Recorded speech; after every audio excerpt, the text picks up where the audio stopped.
Saya mempelajari Islam itu tujuannya untuk fitnah Islam. Dari kecil itu saya sudah dididik untuk membenci Muslim. Saya dulu itu sangat membenci namanya A'agim Felixio. Bahwa Islam yang saya pilih, yang saya anut sekarang, yang saya sembah Tuhannya sekarang, itu membuat saya lebih baik. Berarti kalian juga bisa lebih baik seandainya kalian mau masuk Islam.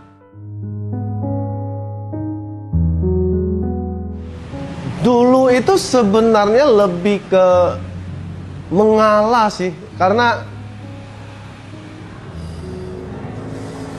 dulu itu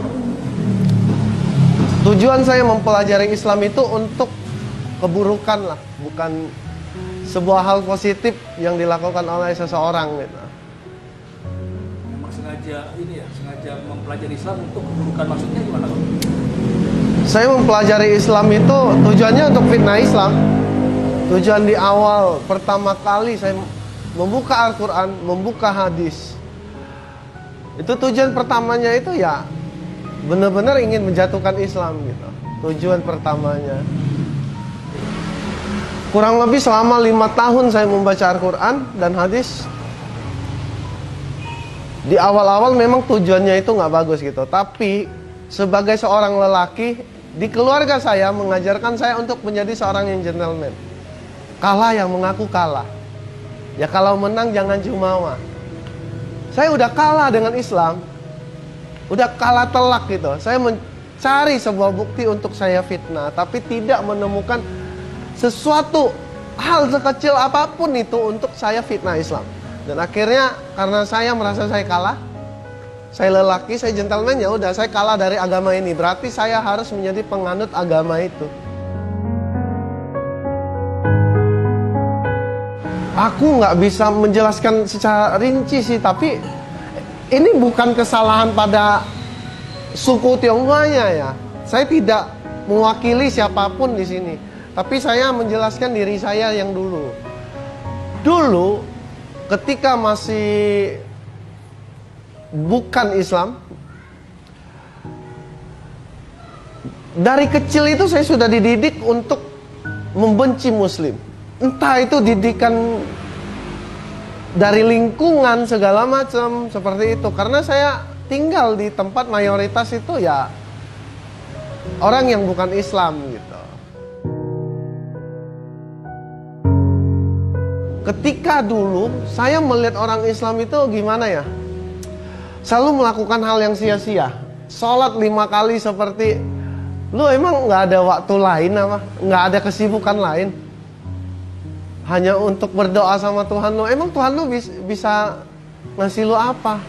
Sampai punya pemikiran nih, maaf 1000 maaf, tuh ya lu begitu-begitu aja gitu loh. Lu sholat 5 kali sehari, nungging 5 kali sehari, tetap aja seperti itu gitu.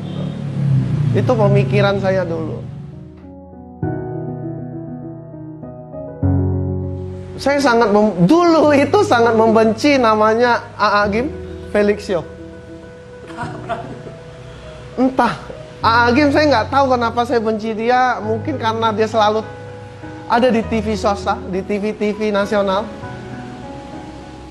Ya kalau sekarang saya menyebutnya dakwah ya. Dulu A'agim berdakwah ke sana ke sini. Islam tersohor di Indonesia. Ya memang sebelumnya juga udah tersohor gitu. Makin tersohor. Jadi ada rasa benci saya. Kenapa sih lu harus bawa Islam gitu? Nah kalau dengan Felixio sendiri, karena buat saya lu udah mengkhianati Tuhan gua yang lama gitu. Dan juga lu menjelekkan agama kita. Meskipun gua tahu itu memang kenyataan gitu. Yang dikatakan Felixio itu memang benar gitu. Cuma ya mungkin dulu ada sedikit rasa pengecut saya ya.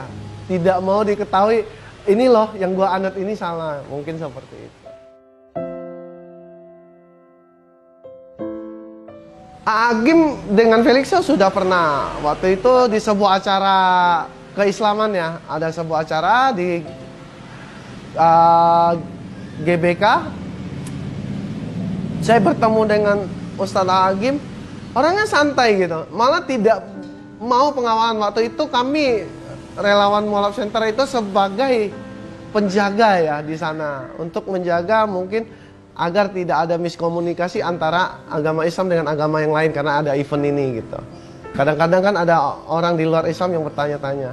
Nah, saya ketemu dengan Agim, orangnya santai, enak gitu. Cuma saya belum sempat berminta maaf sama beliau karena dulu juga sering menyerang beliau kan. Tapi kalau dengan Felix Show, alhamdulillah, gimana ya? Mungkin yang selama ini aku dengar itu omong kosong gitu.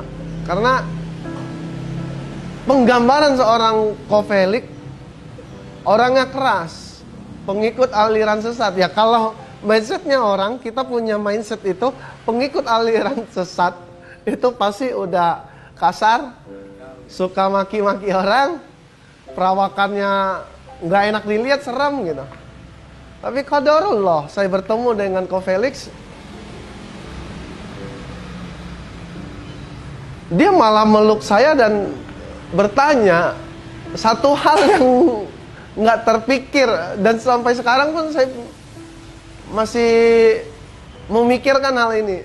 Sebegitu lembutnya Kak Ko Felix, dia peluk saya dan bertanya, apa yang bisa saya bantu? Nggak ada yang lain, bukannya bilang, oh saya memaafkan kamu, enggak. Dia malah bilang, sebelum lu meminta maaf, saya udah maafin kamu. Sebelum kamu minta maaf.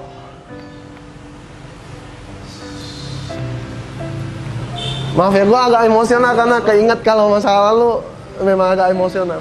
Maaf.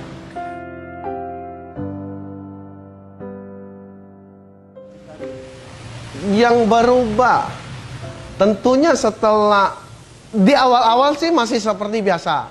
Saya mengaku kalah, saya masuk Islam, sholat ya sholat, puasa ya puasa, seperti orang pada umumnya, tapi tidak mendalami Islam, apa itu Islam gitu. Tapi ketika saya di Jakarta ketemu Kohani Kristianto, ketemu Steven Indra Wibowo, kedua orang ini ya, koko-koko saya ini ya, lebih tepatnya ke guru lah ya.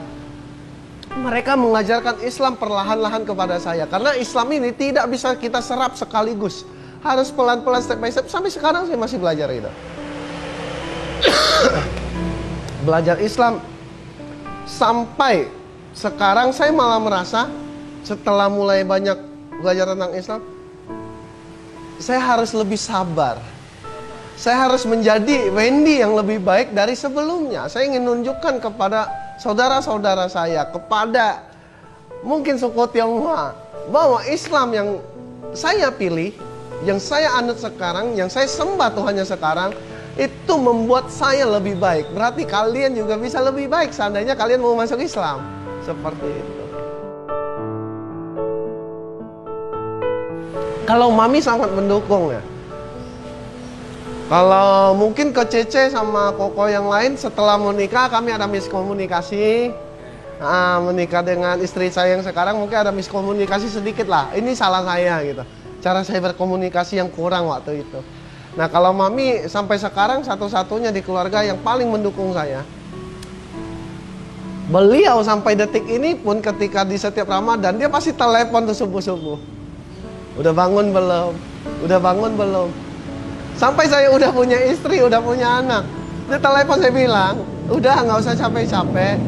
Saya tahu Mami sayang sama saya. Tapi saya udah punya istri kok, istri yang bangunin sekarang. Mami udah istirahat, jangan bangun hanya untuk saya gitu. Seharusnya saya yang bangun untuk Mami gitu. Kami setuju, tapi kalau Mami sendiri gimana? Terakhir sih, sekarang udah almarhum, terakhir sampai di detik terakhir pun nggak masalah. Sampai di detik terakhir pun dia tidak pernah mempermasalahkan keislaman saya. Dia cuma bertanya, lu masih kayak dulu lagi nggak sih? Itu yang paling ya karena dia juga tahu dulu saya senakal apa. Dan dia dulu juga, ya mungkin nakalnya berbeda, tapi dia tahu gue akan melewati fase ini. Dia selalu berkata seperti itu. Saya menyesal pernah nakal dan melukai orang lain, pernah membuat orang lain terjerumus juga di kenakalan saya.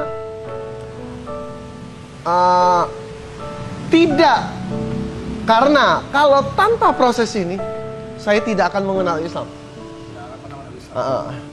Dan saya akan bercerita kepada orang yang punya masa lalu seperti saya atau sedang mengalami ini, tobat yuk. Ini menjadi ladang dakwah saya. Seperti itu kurang lebih. Jadi ya antara tidak dan iya. Saya menyesal ketika saya menjerumuskan orang lain.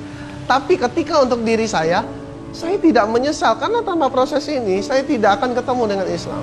Kurang lebih seperti itu. Saya pernah mendapatkan sebuah ilmu dari guru saya. Selemah-lemahnya ilmumu, tunjukkanlah adab dan akhlakmu. Cara untuk berdakwah, cara untuk menunjukkan Islam paling elegan itu adalah dengan cara adab dan akhlaknya kita. Dengan bagaimana kita bersikap di kehidupan sosial, toleransi kita, batasnya sampai mana, dan segala macam. Selemah-lemahnya itu. Tapi alhamdulillah, karena dulu pernah membaca Al-Quran dan hadis, ketika kita sering bertanya, kita tidak menyamperi ya, ini ada sesuatu yang berbeda. Kita tidak pernah menyampari orang untuk menanyakan orang, lu mau masuk Islam nggak? Tapi orang itu yang menyampari saya, menyampari kami. Dia datang kepada kami dan dia menyatakan saya ingin masuk Islam. Saya ingin bertanya ini. Nah, qadarullah, saya pernah belajar tentang Islam. Dan akhirnya ya itu bekalnya saya. Mungkin Allah memberikan 5 tahun waktu itu.